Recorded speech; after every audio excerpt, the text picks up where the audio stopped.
नमस्कार विद्यार्थी मित्रांनो, या व्हिडिओमध्ये आपण शालेय जीवनामध्ये प्रयोगशाळेची आवश्यकता काय आहे याचं पाहणार आहोत। तर प्रयोगशाळेमध्ये विद्यार्थी जी उपकरणं हाताळतात, ज्या शास्त्रीय पद्धती स्वीकारतात, त्यांचे स्वरूप, त्यामागचे शास्त्रीय नियम त्यांना स्पष्ट झाल्यामुळे त्यांच्या ते बाहेरच्या जगाशी संबंध जोडतात। प्रत्येक गोष्टीतील का व कसे हे समजून घेण्यासाठी त्यांच्या बुद्धीचा विकास होतो। प्रयोग करून त्याची कारणे शोधून प्रयोगाचे उद्दिष्ट सिद्ध करणे आवश्यक असते। त्यामुळे प्रयोगशाळेची आवश्यकता असते।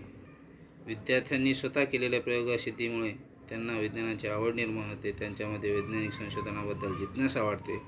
प्रत्येक गोष्टीतील कार्यकारण भाव समजून घेण्याकडे त्यांचा कल निर्माण होतो। कोणत्याही क्षेत्रात प्रयोगांनी पडताळून पाहण्याची वृत्ती त्यांच्या अंगी वाढीस लागते। त्यामुळे अशा प्रकारच्या गुणांची वाढ होण्यासाठी, विद्यार्थ्यांमध्ये विकास होण्यासाठी प्रयोगशाळेची अत्यंत आवश्यकता असते।